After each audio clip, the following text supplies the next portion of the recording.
어머니, 제 남편 재산 돌려주세요. 남긴 빚이 너무 많아요. 갚아야 해요. 애써 담담한 척 말하지만 그녀의 목소리는 금방이라도 무너질 듯 떨리고 있었습니다. 뭐라고? 이건 우리 집안 돈이야. 내가 우리 아들을 그렇게 이내 처갓댁에 끌고 다니질 않았더라면 이렇게 허무하게 죽진 않았을 거다. 내 아들 죽여놓고 지금 그 돈을 달라고? 정말 뻔뻔하기 그지없구나. 눈앞의 며느리는 더 이상 가족이 아니었습니다. 비난과 분노 속에서 그녀는 점점 더 고립되어 갔죠. 언니, 오빠가 제게 빌려간 돈 지금 당장 갚으세요. 신우이의 말에 그녀는 억장이 무너졌습니다. 장례식이 끝난 지 일주일. 눈물은 말을 새도 없이 그녀는 현실이라는 거센 파도 앞에 서 있었습니다. 남편의 부재보다 더 잔인한 건 남겨진 이들 사이에 피어오른 탐욕과 원망이었죠. 사연 시작하기 전 무료 버튼인 구독과 좋아요 부탁드립니다. 알림 설정도 해두시면 새로운 영상이 올라올 때마다 가장 먼저 만나보실 수 있습니다. 충청북도 충주의 작은 시골 마을 저녁, 정명자는 낡은 부엌에서 저녁밥을 준비하고 있었습니다. 전기 불빛이 깜빡이는 가운데 작고 투박한 손으로 된장찌개를 젓고 있었지요. 31살의 명자는 파리한 얼굴로 끓어오르는 된장찌개의 김을 바라보며 한숨을 내쉬었습니다. 오늘도 남편이 술에 취해 돌아올 것이 뻔했기 때문입니다. 엄마, 배고파. 9살 딸 수정이가 부엌 문간에 서서 배를 쓰다듬었습니다. 명자는 억지로 미소를 지으며 고개를 끄덕였습니다. 조금만 기다려. 아빠 오시면 같이 먹자. 수정이 옆에는 11살 오빠 동현이가 책을 들고 서 있었습니다. 동현이는 항상 조용하고 어른스러웠습니다. 아버지의 성격을 너무나 잘 알고 있었기 때문이죠. 현관문이 거칠게 열리는 소리가 들렸습니다. 명자는 반사적으로 몸을 움츠렸고 아이들은 서둘러 방으로 달려갔습니다. 술 취한 남편 백강호가 비틀거리며 들어왔습니다. 밥 안 했나? 남편 백강호는 거친 목소리로 물었습니다. 명자는 고개를 숙인 채 대답했습니다. 지금 다 됐어요. 남편 백강호는 소파에 털썩 주저앉으며 신문을 집어들었습니다. 명자는 마음속으로 오늘은 괜찮을까 생각하며 밥상을 차렸지요. 아이들을 불러 함께 식사를 시작했습니다. 식사 도중 남편이 갑자기 된장찌개 그릇을 내려놓았습니다. 이게 뭐야? 왜 이렇게 짜냐? 명자는 입술을 깨물었습니다. 죄송해요. 간이 좀 짜게 됐나 봐요. 매번 이런 식이야? 시집 와서 몇 년이나 됐는데 된장찌개도 제대로 못 끓이나? 남편의 목소리가 점점 높아졌습니다. 명자는 아이들을 힐끔 바라보았습니다. 동현이와 수정이는 고개를 푹 숙인 채 밥을 먹고 있었지요. 이런 상황이 처음이 아니었으니까요. 대답 안 해? 남편이 갑자기 일어서며 소리쳤습니다. 그의 손에 들린 젓가락이 명자의 팔을 강하게 내리쳤습니다. 명자는 아픔을 참으며 억지로 미소를 지었습니다. 제가 잘못했어요. 그날 밤 아이들이 잠든 후 명자는 조용히 눈물을 흘렸습니다. 창문 너머로 보이는 달빛이 명자의 얼굴을 비추었지요. 남편의 폭언과 폭행은 결혼 초부터 시작되었지만 시간이 지날수록 심해졌습니다. 말다툼이 심해질 때는 전화기를 명자의 얼굴을 향해 던질 때도 있었고 손직업은 기본이었죠. 명자의 유일한 위안은 아이들이 자는 얼굴을 바라보는 밤이었습니다. 다음 날 아침 시어머니가 찾아왔습니다. 명자는 부엌에서 아침 준비를 하고 있었고 시어머니는 곧장 안방으로 들어가 남편과 이야기를 나누었습니다. 어머니 오셨어요. 명자가 인사를 건넸습니다. 시어머니는 대답 대신 명자를 위아래로 훑어보았습니다. 시간이 몇 시인데 이제 아침을 준비하니? 하여간 느려 터져가지곤. 명자는 아무 말도 하지 못했습니다. 시어머니의 날카로운 시선이 명자의 마음을 더욱 위축시켰지요. 며칠 후 명자는 남편과 아이들을 데리고 친정을 찾아갔습니다. 친정에서는 모내기를 도와야 했기 때문입니다. 남편은 평소와 달리 친정 부모님 앞에서는 다정한 사위 노릇을 했습니다. 명자의 부모님은 그런 사위를 보며 안심했지요. 우리 사위밖에 없네. 바쁠 텐데 이렇게 농사일까지 도와주고. 명자의 어머니가 감사히 말했습니다. 남편은 웃으며 고개를 저었습니다. 아닙니다, 장모님. 당연한 일인걸요. 명자는 그런 남편의 이중적인 모습을 바라보며 가슴이 아팠습니다. 하지만 부모님께 걱정을 끼치고 싶지 않아 아무 말도 하지 않았지요. 모내기를 마치고 집으로 돌아온 다음 날 남편은 갑자기 감기 증상을 보였습니다. 처음에는 가벼운 감기인 줄 알았지만 점점 고열에 시달렸고 결국 병원에 입원하게 되었습니다. 의사 선생님, 남편은 어떤가요? 명자가 걱정스럽게 물었습니다. 의사는 차트를 살펴보며 대답했습니다. 단순 감기 증세인데 면역력이 많이 떨어진 것 같네요. 푹 쉬게 해주세요. 그러나 남편의 상태는 점점 악화되었고 중환자실로 옮겨졌습니다. 명자는 아이들을 데리고 매일 병원을 찾았고 남편이 중환자실로 옮겨지자 아이들은 이웃에 맡겨두고 병간호에 전념했습니다. 하지만 남편의 상태는 나아지지 않았지요. 그렇게 한 달이 지난 어느 날 밤 남편의 상태가 악화되자 충주병원에서는 더 큰 병원으로 옮겨야 한다며 원주 기독교 병원으로 앰뷸런스를 타고 급하게 이동했습니다. 병명도 모른 채 그렇게 남편을 살리기 위해 홀로 고군분투를 하고 있었지요. 그렇게 원주 병원 중환자실에서 남편은 산소호흡기에 의존한 채 숨을 몰아쉬고 있었습니다.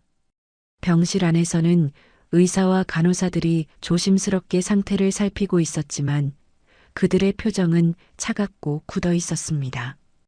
회복의 기미는 보이지 않았죠. 그렇게 이틀째 되던 날 밤 남편의 호흡이 급격히 거칠어지기 시작했습니다. 마치 숨을 삼키듯 가쁘게 들이쉬고 내쉬는 소리에 곁에서 지켜보던 명자의 얼굴이 새하얘졌습니다. 환자 산소포화도 떨어집니다. 간호사의 목소리가 날카롭게 울렸고 의료진이 일제히 침상으로 몰려들었습니다. 제세동기 준비하세요. 혈압이 계속 떨어집니다. 의사는 짧은 명령을 쏟아내며 심장 압박을 시작했고 침대 위에 남편은 이미 의식을 잃은 채 축 늘어져 있었습니다. 명자는 유리문 너머에서 떨리는 손으로 가슴을 움켜쥐며 바라봤습니다. 기도처럼 입을 달싹이며 남편의 이름을 수없이 불렀지만 들리지 않는 목소리는 병실 안에 닿지 않았습니다. 그리고 이내 모니터의 심박선이 일직선으로 변하는 순간 쨍 울리던 소리가 멎고 모든 것이 멈췄습니다. 남편은 그렇게 그녀가 손 한 번 제대로 잡아보지도 못한 채 숨을 거두었습니다. 갑작스러운 남편의 죽음에 명자의 일상은 단번에 무너져 내렸지요. 남편의 사망 소식을 들은 시어머니는 병원 복도에서 명자에게 독서를 내뿜었습니다. 내 아들이 처갓집만 안 갔어도 안 죽었어. 그날 모내기 일 시킨 거 결국 그게 독이 된 거 아냐? 명자는 아무 말도 할 수 없었습니다. 오열하는 시어머니 앞에서 그저 고개를 숙이고 서 있었지요. 내 아들 살려내. 내가 널 며느리로 들인 게 죄다 죄야. 명자는 그날 아이들을 끌어안고 한없이 울었습니다. 그동안 참아왔던 모든 감정이 한꺼번에 터져나왔지요. 갑작스레 남편을 잃은 슬픔과 앞으로 홀로 아이들을 키워야 한다는 두려움이 다가왔습니다.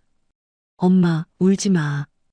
동현이가 명자의 손을 잡았습니다. 명자는 아이의 작은 손을 꼭 쥐었습니다.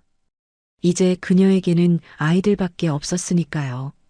남편의 장례를 마친 후 명자는 겨우 정신을 차리고 현실과 마주해야 했습니다.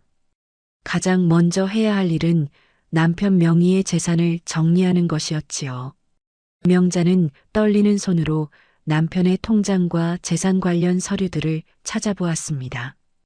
책상 서랍을 뒤지고 옷장 구석구석까지 살펴보았지만 통장 몇 개를 제외하고는 별다른 서류가 보이지 않았습니다. 이제 어떻게 살아가야 하나? 명자는 한숨을 내쉬며 통장을 열어보았습니다. 그러나 놀랍게도 통장에는 단 한 푼도 남아있지 않았습니다. 월급을 받을 때마다 저축을 한다던 남편의 말이 허공으로 흩어지는 순간이었습니다. 잔액은 0원. 그동안의 거래 내역을 확인해 보니 남편은 자신 몰래 돈을 인출해 어디엔가 써버린 흔적만 남아 있었지요. 심지어 명자가 소소하게 모아두었던 통장의 잔액도 확인해 보니 텅 비어 있었습니다.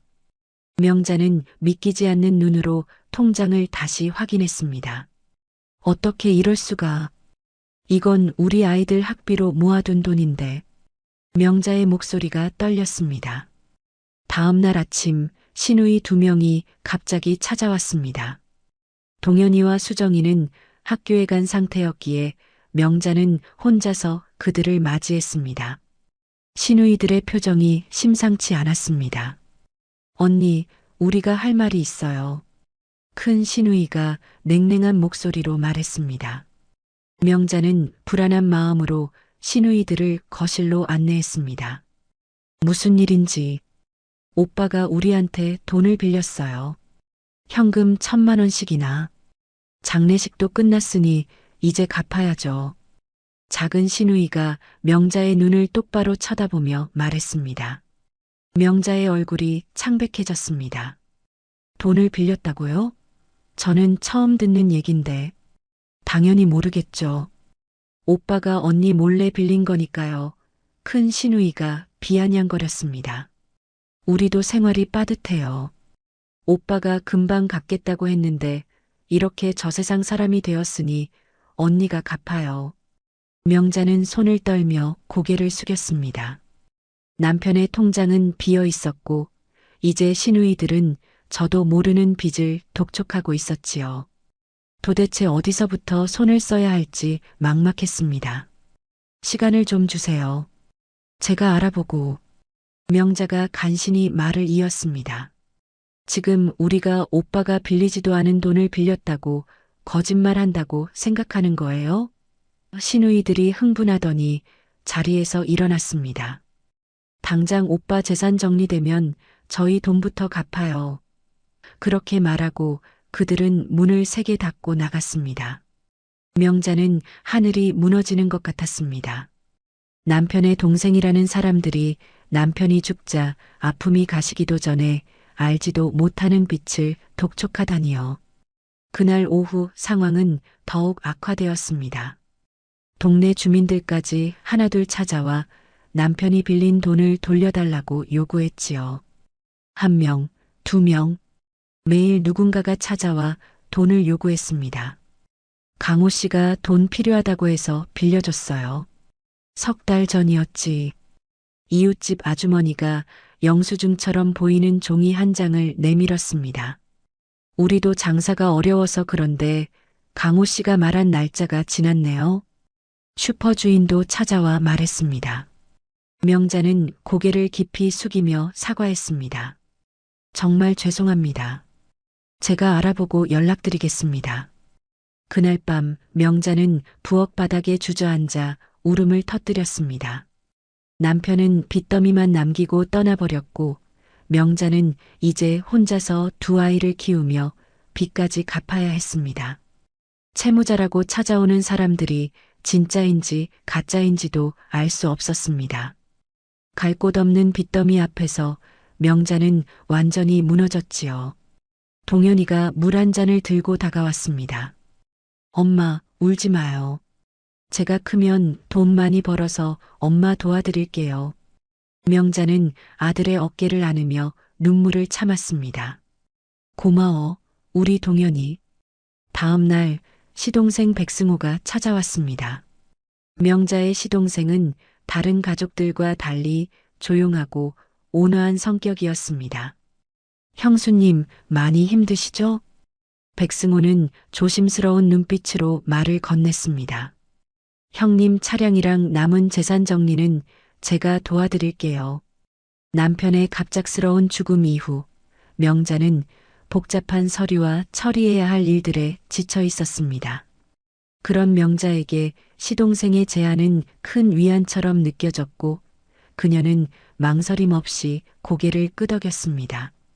백승호는 며칠 동안 형의 재산을 정리했습니다. 낡은 승용차를 팔고 형이 가입해둔 작은 보험금도 받아냈지요. 그렇게 모은 돈은 약 1,000만 원 정도였습니다. 하지만 당연히 명자에게 돌아올 것 같았던 1,000만 원은 오도 간데도 없고 깜깜무소식이었습니다. 명자는 당장의 생활비와 이웃 사람들의 빚을 갚기 위해 시동생에게 남편의 재산을 달라고 연락했습니다. 하지만 돌아오는 말이 명자의 가슴을 싸늘하게 만들었습니다. 아, 그거 형이 누나들한테 돈 빌린 게 있다고 해서 정리한 돈 어머니께 드렸습니다. 시동생의 말에 명자는 어이가 없었습니다. 자신에게 물어보지도 않고 시어머니께 드렸다니요. 아니, 그걸 왜 말도 없이. 그때였습니다. 시어머니가 불쑥 찾아온 것이었죠. 승우가 정리한 돈 내가 가져갔다. 강호가 동생들한테 빌린 돈이 있다 해서 내가 확인해서 처리하마. 시어머니의 목소리는 강압적이었습니다. 명자는 당황했습니다. 제가 이웃들 빚부터 갚으려고. 그건 내가 알아서 갚을 문제고. 신우이 돈은 빚도 아니니? 이건 우리 집안 돈이야. 시어머니가 단호하게 말했습니다. 우리 강호가 번 돈인데 왜 내가 가져? 너한테 한 푼도 줄 수 없다. 명자는 그렇게 남편의 유일한 재산마저 빼앗긴 것입니다. 철저하게 시댁에서 배제되었죠. 모든 것이 명자를 좌절시켰습니다. 그렇게 하염없이 울다 부은 눈으로 하교한 아이들을 맞이했죠. 아이들의 걱정 어린 눈빛을 볼 때 명자의 가슴은 더 무너졌습니다. 아이들을 봐서라도 이렇게 울고만 있을 순 없었죠. 다음 날 명자는 친정 부모님을 찾아갔습니다. 모든 상황을 솔직하게 말씀드렸지요. 이렇게 된 이상 아이들을 데리고 새 출발을 해야 할 것 같아요. 명자가 떨리는 목소리로 말했습니다. 당장 일자리를 찾아봐야 할 것 같아요. 친정 부모님은 한참을 말없이 명자를 바라보았습니다. 그리고 어머니가 조용히 말씀하셨지요. 우리가 전세금은 마련해 줄게. 시내 쪽으로 나가서 아이들 학교도 옮기고 너도 일자리를 찾아보렴. 지금 살고 있는 시골보단 시내가 더 나을 거야. 명자는 눈물을 참으며 고개를 숙였습니다. 감사해요, 엄마 아빠. 일주일 후 명자는 아이들을 데리고 시내 외곽의 낡은 아파트로 이사했습니다. 방 2칸의 작은 집이었지만 그녀에겐 새로운 시작을 위한 소중한 공간이었지요. 시댁의 그림자는 여전히 그녀를 따라다녔지만 이제 그녀는 자신만의 길을 개척해 나가기로 결심했습니다. 남편의 죽음 이후 남겨진 그림자를 벗어나 아이들과 함께 새 삶을 시작할 시간이었습니다. 명자는 아이들이 학교에 간 동안 온 동네를 돌아다니며 일자리를 찾았습니다. 경력도 없고 특별한 기술도 없는 그녀에게 주어진 선택지는 많지 않았습니다. 중학교 졸업이 최종 학력이시네요. 면접관이 이력서를 보며 중얼거렸습니다. 명자는 고개를 숙이며 손가락을 꼼지락거렸습니다.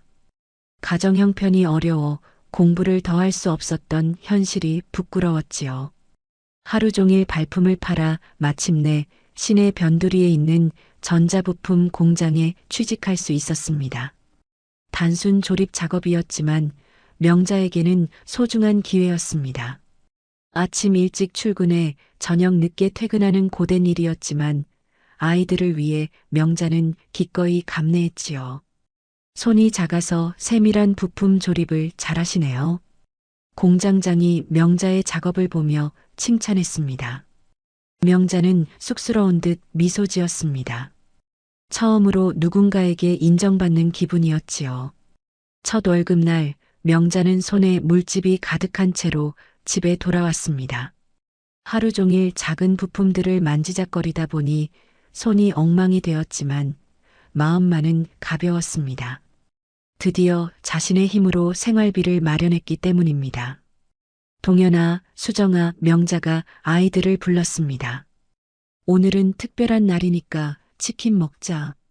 아이들의 눈이 반짝였습니다. 오랜만에 외식이었지요. 그날 저녁 명자는 아이들과 함께 치킨을 먹으며 새 시작에 대한 희망을 품었습니다. 매일 밤 명자는 터진 물집들을 가라앉히려 약을 덕지덕지 바르고 장갑을 끼고 잤습니다. 아이들 몰래 약을 바를 때면 눈물이 핑 돌곤 했지요. 손이 아픈 것보다 홀로 두 아이를 키워야 한다는 부담감이 더 크게 다가왔습니다. 엄마, 손 다쳤어요? 어느 날 아침 수정이가 명자의 손을 보고 물었습니다. 명자는 재빨리 손을 뒤로 감췄습니다. 괜찮아. 조금 쓰라릴 뿐이야. 수정이는 말없이 엄마의 손을 꼭 잡아주고는 학교에 갔습니다. 그날 저녁 집에 돌아온 수정이는 자기 용돈으로 산 연고를 내밀었지요. 엄마 이거 손에 발라요. 명자는 가슴이 뭉클해졌습니다. 어린 딸의 마음씨가 기특하고 안쓰러웠지요. 고마워, 우리 수정이. 두 아이를 홀로 키워야 하는 상황이 힘들고 버거웠지만 명자는 웃음을 잃지 않으려 노력했습니다. 아이들이 먹고 싶은 것이 있어도 말하지 않는 모습을 보며 더 열심히 살아야겠다고 다짐했지요. 몇 개월이 지나자 명자의 손은 어느 정도 물집에 익숙해져 단단해졌습니다. 작업 속도도 빨라져 월급도 조금씩 올랐습니다. 그러나 남은 빚과 아이들의 교육비, 생활비를 감당하기에는 여전히 빠듯했지요. 하루는 명자의 여동생 정경자가 찾아왔습니다. 경자는 늘 밝고 활달한 성격으로 명자에게 큰 힘이 되어 주었지요. 언니, 요즘 미용실 많이 생기더라고. 여자 혼자 하기 좋고 기술직이라 수입이 좋나 봐. 경자가 차를 마시며 말했습니다. 언니도 배워보는 건 어때? 손재주도 좋잖아. 명자는 잠시 생각에 잠겼습니다. 미용? 난 배운 적이 없는데. 공장일보다 편하고 돈도 더 벌 수 있대. 게다가 야간 미용학원도 있더라고. 낮에는 공장 다니고 저녁에 배우면 되지. 경자가 제안했습니다. 명자는 그날 밤 깊이 고민했습니다. 미용 기술을 배우면 언젠가는 더 나은 일자리를 가질 수 있을지도 모른다고 생각했죠. 그리고 아이들에게 더 나은 환경을 제공하고 싶은 마음이 간절했습니다. 며칠 후 고심 끝에 명자는 시내에 있는 야간 미용학원에 등록했습니다. 공장에서 퇴근하고 곧장 학원으로 달려가는 빡빡한 일정이 시작되었지요. 집에 돌아오면 저녁 10시가 넘었고 그때부터 마네킹을 상대로 기술을 연습했습니다. 엄마 안 피곤해요? 동현이가 걱정스럽게 물었습니다. 명자는 웃으며 아들의 머리를 쓰다듬었습니다. 오히려 아이들의 식사도 제대로 챙겨주지 못하고 함께 보내는 시간이 적어 미안할 뿐이었죠. 괜찮아. 엄마는 너네만 보면 피로가 싹 가셔. 하루하루가 고되고 힘들었지만 명자는 미용 기술을 배우는 것이 즐거웠습니다. 머리카락을 만지고 스타일을 창조하는 일은 그녀에게 새로운 세계를 열어주었지요. 밤늦게 집에 돌아와 마네킹으로 연습할 때면 하루의 피로가 사라지는 듯 했습니다. 그렇게 반년이 지났을 때 설날이 다가왔습니다. 명자는 아이들과 함께 시댁을 찾았습니다. 비록 남편은 없지만 아이들에게 할아버지와 할머니는 여전히 소중한 존재였기 때문입니다. 왔구나. 시아버지가 반갑게 맞아주었습니다. 시어머니는 여전히 냉랭한 표정이었지요. 설날 아침 차례상을 준비하는 동안 시누이들이 도착했습니다. 그들은 명자를 보자마자 얼굴을 찌푸렸습니다. 아직도 오빠 빚 못 갚았어요? 큰 시누이가 물었습니다. 명자는 고개를 숙였습니다. 조금씩 갚고 있어요. 큰오빠도 죽었으니 이제 남이지. 작은 시누이가 비꼬았습니다. 그때였습니다. 시어머니가 부엌으로 다가오더니 명자에게 말했죠. 앞으로 명절마다 차례비 따로 내거라. 명절 용돈까지 해서 내도록 해. 그리고 시부모 생일에도 꼬박꼬박 돈으로 붙이거라. 시댁 식구들은 매번 아이들 앞에서 명자에게 무례하게 대했습니다. 마치 그녀가 남의 집에 온 이방인인 것처럼 대했지요. 그때 수정이가 그 말을 듣고 할머니 앞으로 나섰죠. 할머니, 우리한테 1,000원 한 푼 주는 것도 아까워하면서 왜 우리 엄마한테 돈을 달래요? 시어머니의 얼굴이 붉어졌습니다. 수정이의 당돌한 질문에 아무도 대답하지 못했지요. 시아버지는 그런 광경을 묵묵히 지켜보기만 했습니다. 그날 명자는 아이들을 데리고 일찍 시댁을 떠났습니다. 집으로 돌아오는 버스 안에서 명자는 창밖을 바라보며 깊은 생각에 잠겼습니다. 이제 시댁은 정말 남의 집이 되어가고 있었습니다. 엄마, 우리 다시는 할머니 집에 안 가면 안 돼요? 수정이가 물었습니다. 명자는 잠시 망설이다 딸의 머리를 쓰다듬었습니다. 아니야. 그래도 할아버지, 할머니니까 명절에는 인사드려야 해.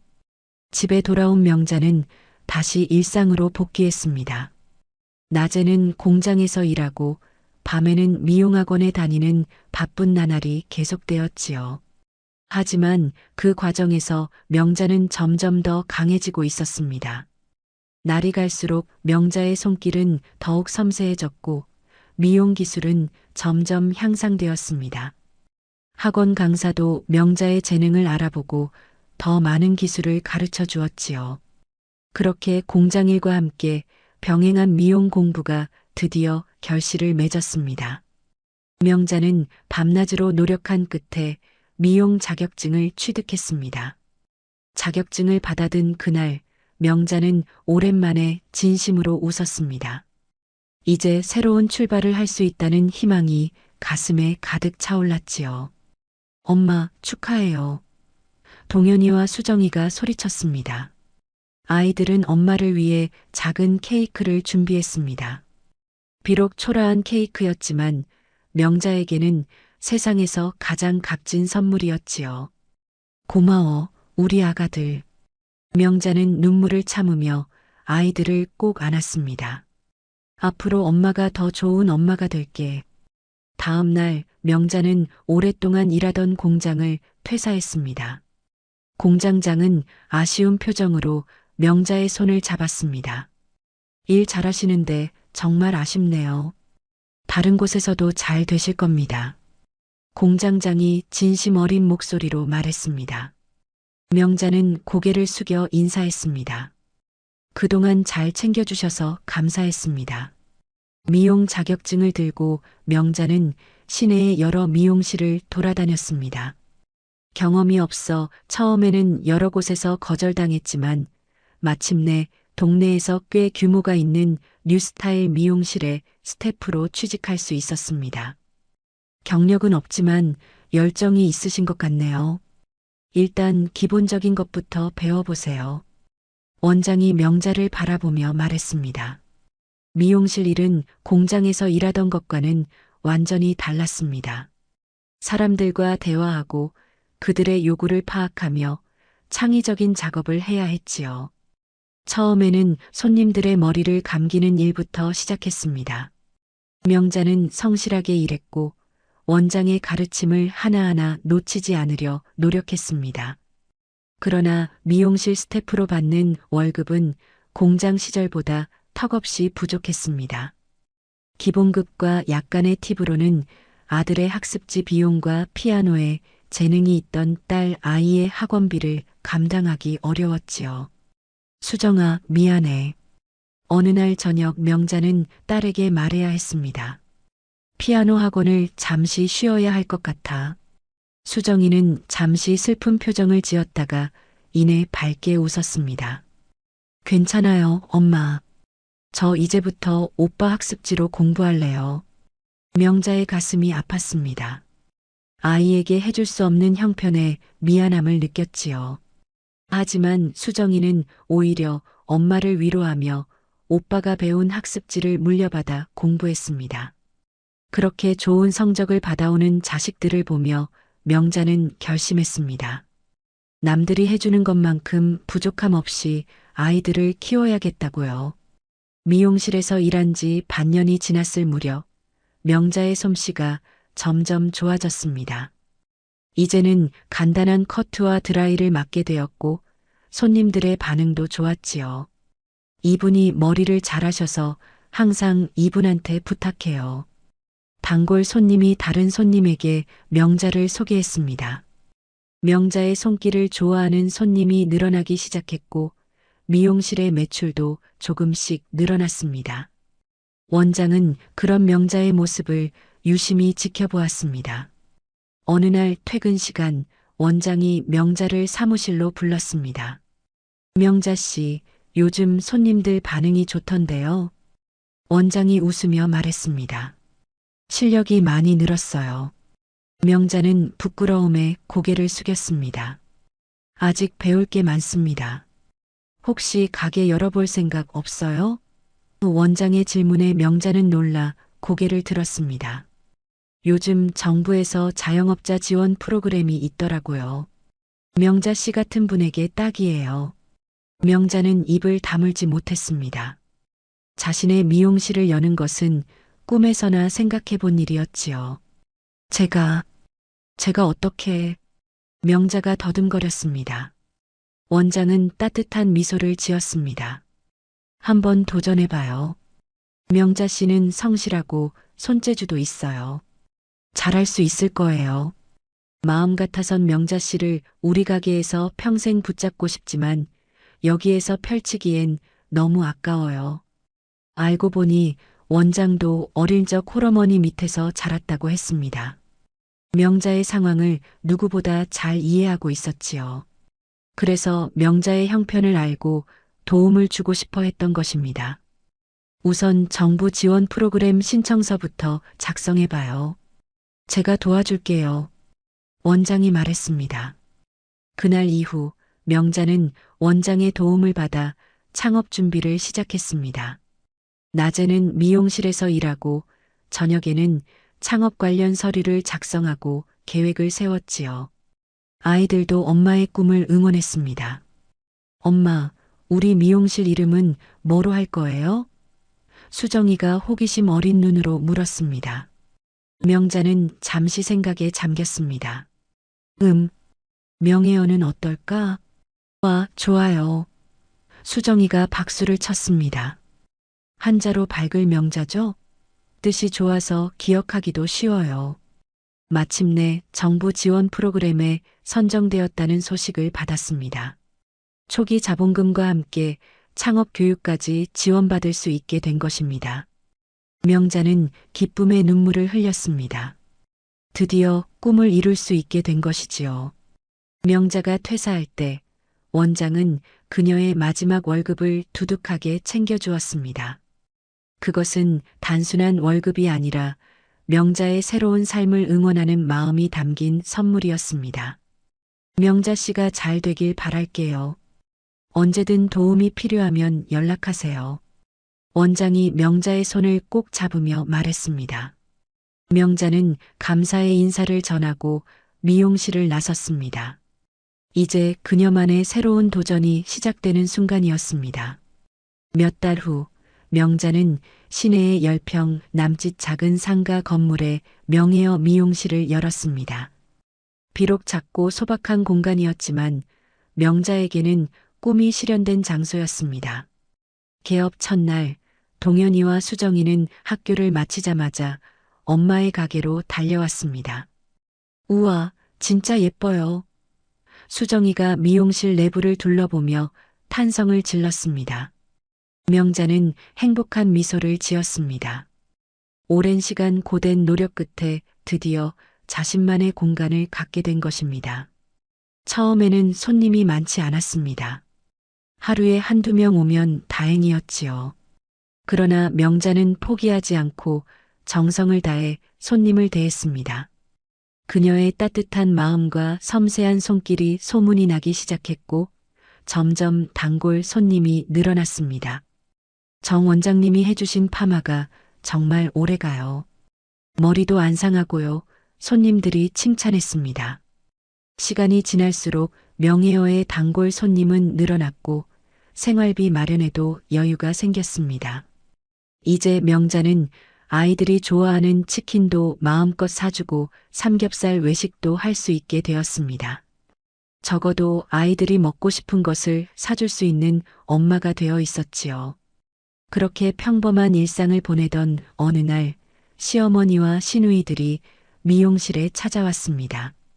가게를 차렸단 소식에 구경 온 것이었죠. 언니, 미용실 차렸다고 해서 와봤어요. 큰 시누이가 억지 웃음을 지으며 말했습니다. 명자는 어색한 미소를 지었습니다. 어서 와요. 파마 좀 해줘. 시어머니가 불편한 표정으로 말했습니다. 요즘 머리가 너무 힘이 없어. 언니 나는 염색 좀 해줘요. 드라이도 같이. 시누이가 말했습니다. 명자는 시어머니와 시누이들의 머리를 정성껏 해주었습니다. 그러나 그들은 계산대 앞에서 지갑을 열지 않았지요. 돈 안 내도 되죠? 가족인데 작은 시누이가 비아냥거렸습니다. 명자는 마음이 아팠지만 아무 말도 하지 않았습니다. 가족이라는 이름으로 그들은 공짜로 파마를 하고 염색하며 미용실 제품까지 받아갔습니다. 이후로도 시어머니와 시누이들은 종종 찾아와 공짜로 머리를 하고 갔죠.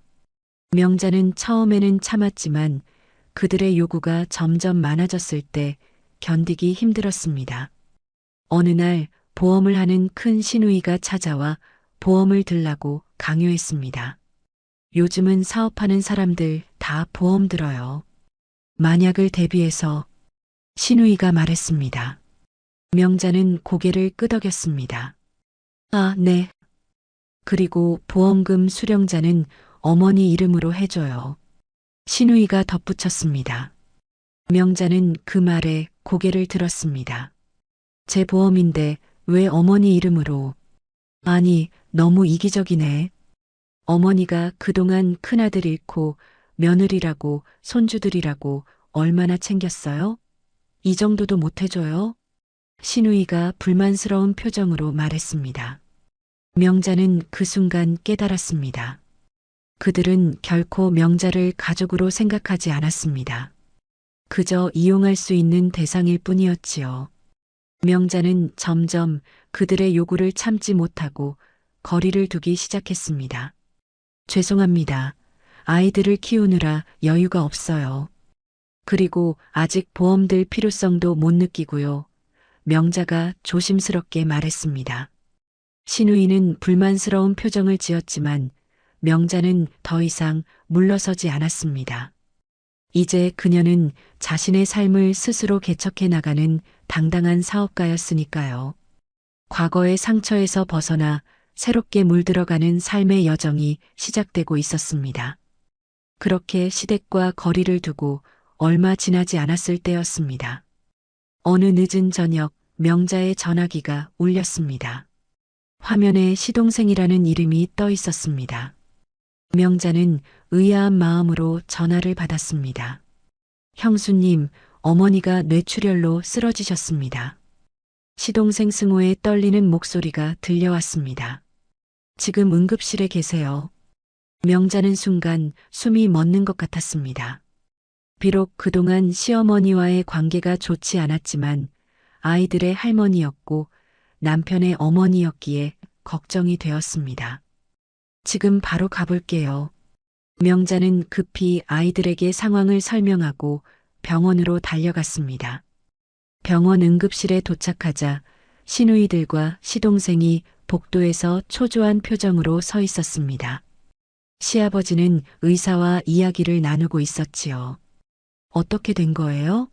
명자가 시동생에게 물었습니다. 승우가 한숨을 내쉬었습니다. 오늘 저녁에 갑자기 쓰러지셨어요. 의사는 시어머니가 뇌출혈로 인한 혼수 상태에 빠졌으며 당분간 중환자실에서 치료를 받아야 한다고 설명했습니다. 모두가 충격에 빠진 가운데 시아버지가 명자에게 다가왔습니다. 왔구나, 고맙다. 시아버지의 목소리는 평소보다 더 낮고 무거웠습니다. 병원에서 하룻밤을 보내고 맞은 다음 날 아침 시누이들과 시동생이 명자 곁으로 다가와 입을 열었습니다. 큰 시누이는 서울 직장을 핑계로, 작은 시누이는 아이들 돌봐야 한다며, 시동생은 지방 출장을 이유로 하나같이 간병이 어렵다고 말했죠. 그리고는 마지막에 이렇게 말했습니다. 맏며느리잖아. 새언니가 간병하는 게 당연한 거 아니야? 명자는 순간 말문이 막혔습니다. 미용실을 운영하며 아이들을 키우는 것도 벅찬데 시어머니 간병까지 맡으라니요. 그러나 시아버지의 지친 모습을 보니 거절할 수 없었습니다. 저도 가게 운영 중이라 하루 종일은 못 봐드리지만 최대한 시간 내볼게요. 그날부터 명자의 하루는 더욱 바빠졌습니다. 아침에 아이들을 학교에 보내고 오전에 미용실을 열어 이른 오후에 마감을 하고 병원에 가서 시어머니를 돌보았습니다. 밤늦게까지 간호한 뒤 집에 돌아갔지요. 엄마, 너무 무리하는 거 아니에요? 수정이가 걱정스럽게 물었습니다. 명자는 피곤한 얼굴로 미소 지었습니다. 괜찮아. 할머니가 아프시니까 도와드려야지. 그렇게 미용실 영업을 줄이면서 간병을 도맡게 되었습니다. 매출은 줄었지만 명자는 그것이 사람의 도리라고 생각했지요.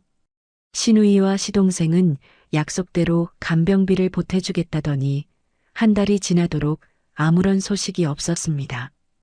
어느 날 병실에서 시어머니를 돌보고 있을 때 시아버지가 조용히 다가왔습니다. 그동안 시아버지는 늘 침묵을 지키며 상황을 지켜보기만 했지요. 명자야, 시아버지가 조심스럽게 입을 열었습니다. 그동안 방관만 한 게 미안하다. 명자는 놀라 고개를 들었습니다. 시아버지가 이런 말을 하는 것은 처음이었습니다. 아버님, 명자가 말을 잇지 못했습니다. 시아버지는 깊은 한숨을 내쉬었습니다.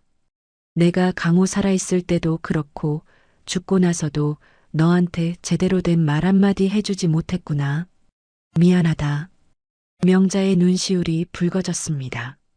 그동안 시아버지는 말이 없었을 뿐 모든 것을 지켜보고 있었던 것입니다. 괜찮습니다, 아버님. 명자가 떨리는 목소리로 대답했습니다. 시아버지는 고개를 저었습니다. 아니다. 괜찮지 않아. 내가 좀 더 강하게 나섰어야 했는데. 그날 이후 시아버지와 명자 사이에 작은 변화가 생겼습니다. 시아버지는 종종 명자에게 피로회복제를 사다 주거나 아이들 학교 이야기를 물어보곤 했지요. 그동안 표현하지 못했던 마음을 조금씩 드러내기 시작했습니다. 그렇게 3개월이 지났습니다. 시어머니의 상태는 나아지지 않았고 결국 끝내 눈을 뜨지 못한 채 세상을 떠나게 되었습니다. 장례식이 끝나고 시댁 식구들은 시어머니를 잃은 슬픔보다 재산에만 관심을 가졌습니다. 그동안 어머니 병간호에는 관심이 없더니 재산 상속에는 누구보다 열성적이었지요. 명자는 시어머니의 재산에 큰 관심이 없었습니다. 묵묵히 미용실을 열며 하루하루 살아가고 있었죠. 며칠 후 신우이로부터 전화가 왔습니다.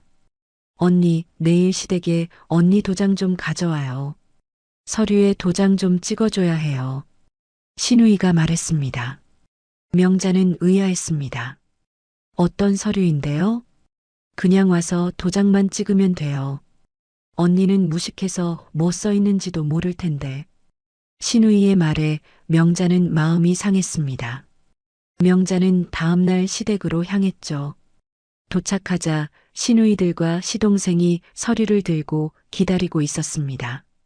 다짜고짜 도장을 들고 오라 했지만 낌새가 어머니의 재산 분할 문제라는 것을 어느 정도 직감하고 있었죠. 하지만 남편의 재산 정리 과정에서 시댁으로부터 큰 배신을 받았기에 이번에는 침착하게 대응하기로 마음먹었습니다. 명자는 침착하게 서류를 살펴보았습니다. 시누이들과 시동생은 당황한 기색이 역력했죠. 아무것도 모르는 명자가 그냥 도장을 찍으라고 하면 찍을 줄 알았는데 상세히 읽어보자 큰 시누이가 말했습니다. 언니 시간 없어요. 뭘 그렇게 꼼꼼히 봐요. 그냥 도장 찍어요. 큰 시누이는 급하다는 듯 보채기 시작했죠. 하지만 명자는 아랑곳 않고 꼼꼼하게 읽어내려갔습니다. 도장 찍으라는 문서는 충격적이게도 시어머니의 땅 문서였고 아이들의 몫을 포기한다는 내용이 담겨 있었습니다. 남편의 몫이 손자들에게 가는 것이기 때문에 보호자인 명자의 도장이 필요했던 거였죠. 명자는 분노가 치밀었습니다. 저는 도장을 찍을 수 없습니다. 명자가 단호하게 말했습니다. 내 아이들 몫을 줄 수 없다면 도장 못 찍어요. 시누이들의 얼굴이 붉어졌습니다. 그들의 계획이 탄로난 것이지요. 뭘 안다고 그래요? 우리가 알아서 할 테니까 도장이나 찍어요. 큰 시누이가 소리쳤습니다. 명자는 고개를 저었습니다. 아니요, 저는 제 아이들의 권리를 지켜야 합니다. 법적으로 해결하시죠. 그렇게 명자는 단호히 거절하고 돌아섰습니다. 시아버지는 그 모습을 멀리서 지켜보고 있었고 명자가 떠나는 모습을 보며 작은 미소를 지었습니다. 아마도 그는 명자의 강인한 모습에 감명을 받은 것 같았습니다. 명자의 마음은 무거웠지만 아이들의 미래를 위해 꼭 필요한 선택이었습니다. 집으로 돌아오는 길에 명자는 3개월 동안 시어머니를 간병하며 느꼈던 회한과 슬픔을 되새겼습니다. 하지만 명자는 후회하지 않았습니다. 사람의 도리를 다한 것이었으니까요. 이제 그녀에게는 더 중요한 일이 있었습니다. 바로 아이들의 미래를 지키는 것이었죠. 며칠 후 퇴근 시간이 가까워올 무렵이었습니다. 명자는 마지막 손님의 머리를 정리하고 있었습니다. 길어진 해가 미용실 유리창을 통해 비치고 있었지요. 문득 미용실 문이 열리는 소리가 들렸습니다. 고개를 들어보니 시아버지가 서 있었습니다. 아버님, 명자는 놀라움을 감추지 못했습니다. 시아버지가 갑작스럽게 미용실을 찾아온 것은 처음이었으니까요. 시아버지는 조용히 미용실 의자에 앉았습니다.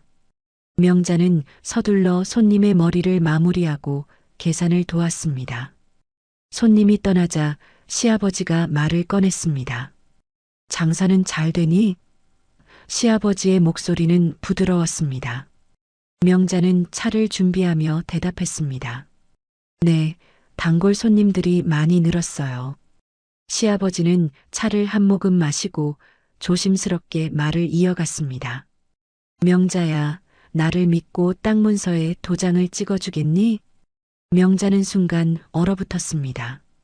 아버님까지 직접 찾아오셔서 이런 부탁을 할 줄은 몰랐으니까요. 하지만 시아버지의 눈빛은 달랐습니다. 진심이 담겨 있었지요. 아버님, 그게 무슨... 명자가 말을 더듬었습니다. 시아버지는 이야기를 이어갔습니다. 내가 나조차도 믿을 수 없겠지만 내 마지막 부탁이다. 명자는 말없이 고개를 숙였습니다. 시아버지는 잠시 침묵하다가 다시 입을 열었습니다.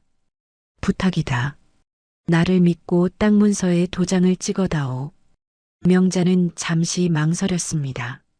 하지만 시아버지의 진심 어린 눈빛을 보니 거절할 수 없었습니다. 명자는 시아버지 말씀에 동의했죠. 그렇게 상속 과정은 마무리되었고 겉으로 보기에는 아이들 몫의 행방이 사라진 듯 했습니다. 명자는 시아버지를 믿었고 솔직히 아이들의 몫을 원한 것뿐이지 재산 상속에 대한 욕심은 전혀 없었습니다.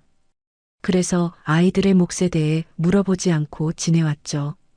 시간은 흘러 10여 년이 지났습니다. 수정이는 고등학생이 되었고 동현이는 대학생이 되었습니다. 명자의 미용실은 동네에서 꽤 유명해져 안정적인 수입을 올리고 있었지요. 명자는 열심히 일하며 아이들을 뒷바라지했습니다. 그러던 어느 날 시동생으로부터 전화가 왔습니다. 시아버지가 중풍으로 쓰러졌다는 소식이었습니다. 명자는 가슴이 철렁 내려앉았습니다. 명자는 서둘러 미용실 문을 닫고 병원으로 달려갔습니다. 병원에 도착하자 시누이들이 복도에서 서성이고 있었습니다. 그들은 명자를 보자 어색한 미소를 지었습니다. 언니, 오셨네요. 큰 시누이가 말했습니다. 의사의 설명에 따르면 시아버지는 뇌졸중으로 인한 편마비가 왔고 잔해 손상으로 실어증까지 겹쳐 말을 하지 못하는 상태였습니다. 앞으로 오랜 병원 생활이 필요하다고 했지요. 간병은 불가피해 보였습니다. 시댁 식구들은 또다시 시어머니 간병 때처럼 간병을 못한다는 핑계만 댈 뿐이었습니다. 다시 시작되는 상황에 명자는 한숨을 내쉬었습니다. 하지만 명자는 이번만큼은 적극적으로 나섰죠. 그동안 자신을 알아봐준 아버님에 대한 감사였을까요? 명자는 자신이 간병을 하겠다고 자처했습니다. 그날부터 명자는 또다시 미용실 영업시간을 줄이고 시아버지의 병간호를 시작했습니다. 비록 말은 못했지만 시아버지는 짧은 손글씨로 명자와 소통했습니다. 고맙다는 말, 미안하다는 말. 그동안 하지 못했던 이야기들이 종이 위에 적혀 나왔지요. 수정이는 이런 엄마의 모습을 보며 안타까워했습니다. 이제 고등학생이 된 수정이는 엄마의 인생을 걱정하고 있었지요. 엄마 아빠가 돌아가신 지 10년이 넘었어요. 이제 친가댁이랑 연 끊어요. 수정이가 어느 날 저녁 진지하게 말했습니다. 지금까지 명절마다 용돈에 생일 챙기고 할 만큼 다 했다고 봐요. 엄마도 좋은 남자 만나서 새로운 인생을 사시라고요. 명자는 딸의 말이 일리가 있다고 생각했습니다. 하지만 도리가 아니라고 느꼈지요. 또한 마음도 편치 않았기에 자신의 마음이 끌리는 대로 했습니다. 수정아, 그래도 할아버지가 있었기에 너희가 존재하는 거란다. 엄마가 할 수 있는 한 도와드려야지. 명자가 부드럽게 대답했습니다. 시간이 흐를수록 시아버지의 상태는 점점 악화되었습니다. 움직임은 더욱 불편해지고 의사소통도 어려워졌지요. 하지만 명자는 포기하지 않고 정성껏 시아버지를 돌보았습니다. 어느 날 저녁 병세가 악화된 시아버지가 갑자기 주머니에서 낡은 종이 편지를 명자에게 건넸습니다. 그 편지는 마치 오래전에 쓰여진 것처럼 색이 바랜 상태였습니다. 겉봉투에는 내가 죽으면 그때 열어보라고 적혀 있었지요. 명자는 놀라움을 감추지 못했습니다. 이게 무엇인가요, 아버님? 시아버지는 떨리는 손으로 종이를 더 세게 밀어주었습니다. 그의 눈에는 간절함이 담겨 있었지요. 명자는 조심스럽게 편지를 받아 가방에 넣었습니다. 걱정 마세요. 잘 보관하겠습니다. 명자가 약속했습니다. 그로부터 몇 주 후 시아버지의 상태가 급격히 악화되었습니다. 의사는 가족들에게 마음의 준비를 하라고 조언했지요. 명자는 시누이들과 시동생에게 연락했고 그들은 서둘러 병원으로 모였습니다. 아버지, 시누이들이 눈물을 흘렸습니다. 시아버지는 마지막 순간 명자의 손을 꼭 잡았습니다. 그리고 눈빛으로 무언가를 전하려는 듯 했지요. 그날 밤 시아버지는 조용히 세상을 떠났습니다. 장례식은 엄숙하게 치러졌고 명자는 처음부터 끝까지 예를 다해 장례를 도왔습니다.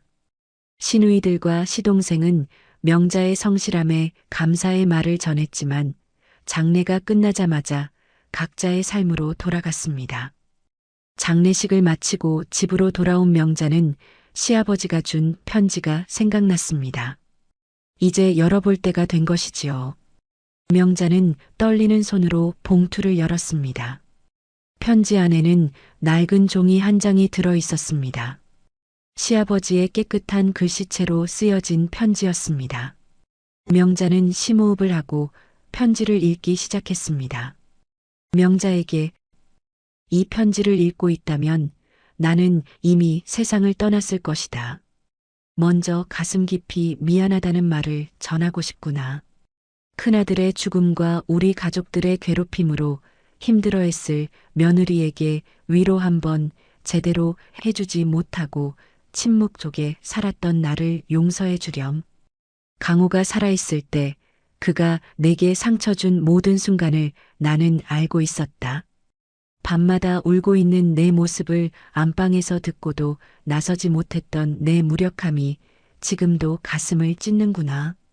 큰아들이 세상을 떠난 뒤에도 우리 가족들이 내 재산을 빼앗고 내 마음의 대못을 박는 것을 지켜보기만 했던 내 침묵이 얼마나 큰 죄인지 매일 밤 양심의 가책으로 잠들지 못했다. 명자야, 홀로 두 아이를 키우는 내 어깨에 짐을 더해준 것밖에 없는 이 못난 시아버지를 용서해다오. 내가 아침부터 밤 늦게까지 일하고 그 사이에 아이들을 키우는 모습을 멀리서 지켜보면서도 제대로 도움 한 번 건네지 못했구나. 용돈 한 번 제대로 쥐어주지 못한 내가 부끄럽기만 하다.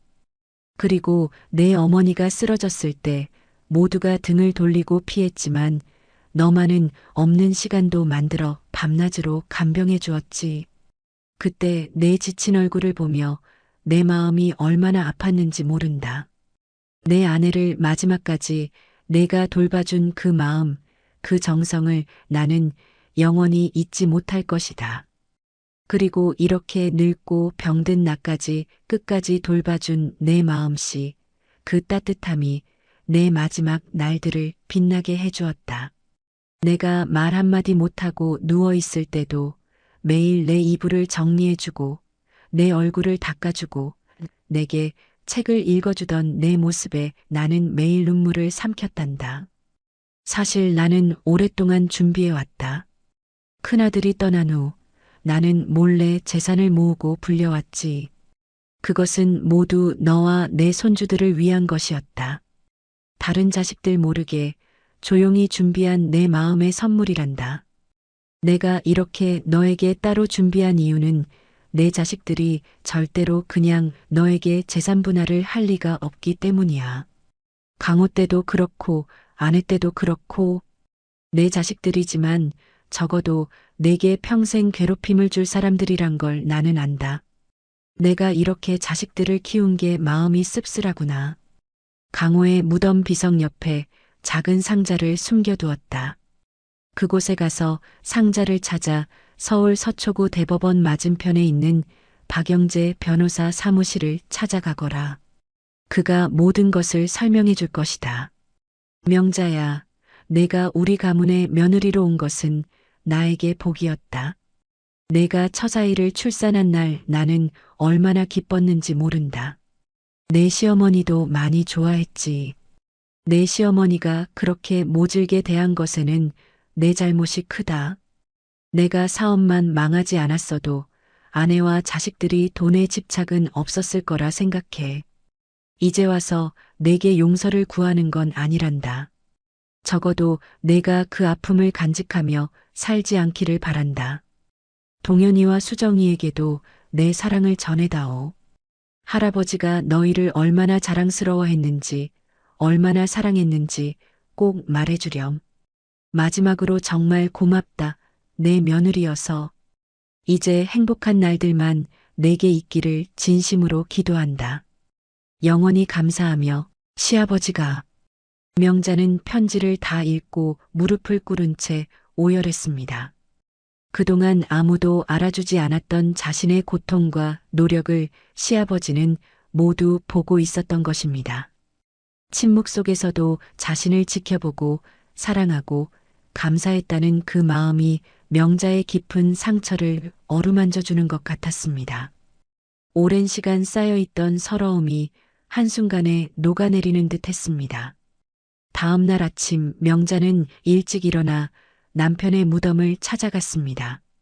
비석 옆을 조심스럽게 파냈습니다. 조심스럽게 살펴보니 흙 속에 묻혀있는 작은 금속 상자가 보였습니다. 명자는 떨리는 손으로 상자를 꺼냈습니다. 그리고 서울로 향했지요. 서초동에 도착한 명자는 주소를 따라 박 변호사 사무실을 찾아갔습니다. 유리문 너머로 보이는 세련된 사무실 풍경에 잠시 주춤했지만 용기를 내어 문을 열었습니다. 안녕하세요. 박 변호사님을 뵙고 싶은데요. 명자가 안내 데스크에 서서 말했습니다. 젊은 여성 직원이 고개를 들었습니다. 예약하셨나요? 아니요, 하지만. 명자는 잠시 망설이다 작은 금속 상자를 내보였습니다. 고 백운현님의 부탁으로 왔습니다. 직원의 표정이 변했습니다. 아, 정명자님이신가요? 박 변호사님께서 기다리고 계셨습니다. 이쪽으로 오세요. 명자는 놀라움을 감추지 못했습니다. 자신의 이름을 알고 있었다니요. 직원의 안내를 받아 안쪽 사무실로 들어갔습니다. 나이 지긋한 남성이 자리에서 일어나 명자를 맞이했습니다. 정명자님, 오랫동안 기다렸습니다. 박 변호사가 따뜻한 목소리로 말했습니다. 백운현님께서 언젠가 반드시 오실 거라고 하셨지요. 명자는 고개를 숙여 인사했습니다. 아버님께서 여기로 오라고 하셔서. 네, 앉으세요. 차 한 잔 드시겠어요? 박 변호사가 친절하게 말했습니다. 명자는 긴장된 마음으로 자리에 앉았습니다. 백운현님과 저는 오랜 친구였습니다. 박 변호사가 말문을 열었습니다. 그분은 10년 전부터 저와 함께 특별한 계획을 세우셨지요. 박 변호사는 서랍에서 두꺼운 서류 봉투를 꺼냈습니다. 그분이 남기신 상자 좀 볼 수 있을까요? 명자는 조심스럽게 금속 상자를 건넸습니다. 박 변호사는 상자를 열어 안에 열쇠를 꺼냈지요. 그리고 그 열쇠로 서랍 안에 있던 작은 금고를 열었습니다. 여기 모든 것이 있습니다. 박 변호사가 금고에서 서류 뭉치를 꺼내며 말했습니다. 명자의 눈앞에 펼쳐진 서류들을 보고 숨이 막혔습니다.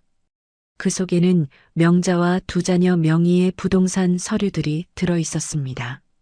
아파트 분양권, 상가 건물 소유권, 주식 증명서, 엄청난 재산이 모두 명자와 아이들 이름으로 되어 있었지요. 이게 다 무슨... 명자는 말을 잇지 못했습니다. 박 변호사가 미소를 지으며 설명했습니다. 백운현님은 아들이 돌아가신 후부터 재산을 모으기 시작하셨습니다. 그리고 그 모든 것을 며느리와 손주들을 위해 남기셨지요. 하지만 어떻게...